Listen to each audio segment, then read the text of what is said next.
Okay, this is going to be a quick demonstration on how to use, this is a Magnolia Center mold, or just some kind of a, it looks more like the brown center of the magnolia after it dries out, but it's got that texture to it. And this is a little raspberry or blackberry mold. So I'm going to do a little demo on how to do those really quick. And I use pretty much everything I do in white, and then I dust it later, but you could just use the regular color if you want to do pink raspberries or red or whatever, and then dust them later. Okay, so you just take a little ball about the size that you want, and with this mold it's pretty deep, so you can use whatever size that you want. If you want really small ones, just use a little less. If you want larger ones, use more material. This is a gum paste. With these molds, they have a lot of texture on the inside, so it's better to use something that's a little stiffer than a fondant, because the fondant is going to be so soft it'll rip apart when you're taking it out, and that will give you a bad impression. So I filled this. Take a little wire. You don't have to use the wire.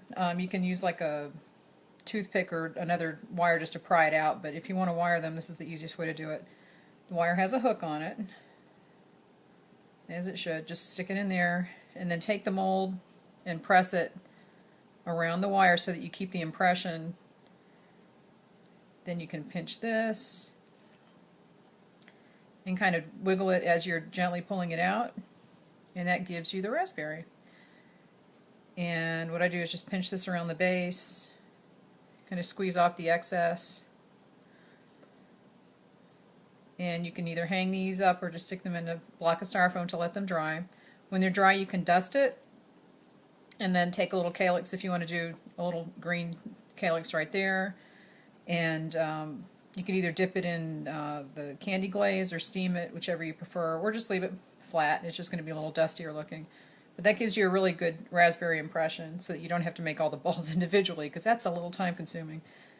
And for the Magnolia Center, this is a really deep mold, and it's got a lot of detail inside it. So it's a little harder to get a good impression. You really want this to be stiff.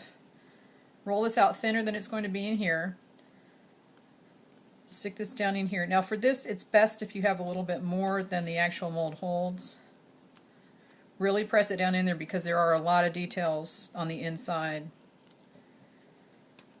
And again, you don't have to use, you can use the wire to pull it out and then remove the wire, but if you're going to be making a big magnolia or something that needs that center, you can just do it like this.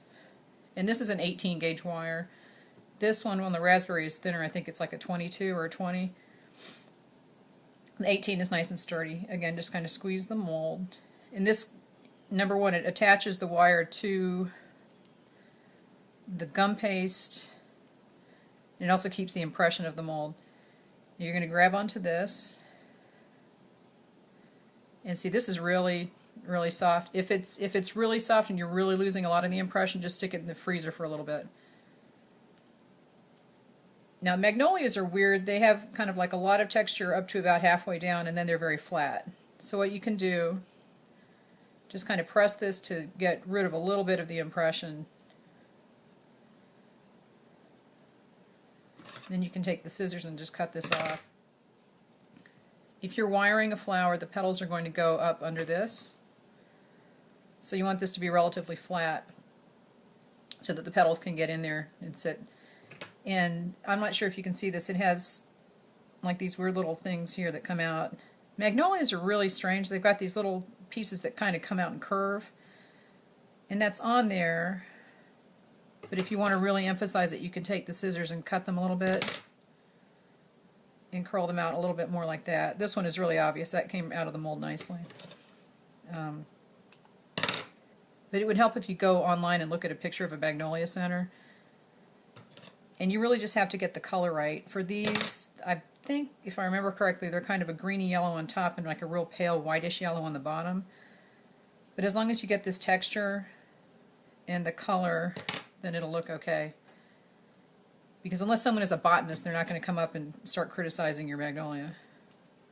The petals are the more dramatic part on that. So this is just a very quick way to make the center, and it does give you a better texture than just taking the scissors and going cut, cut, cut.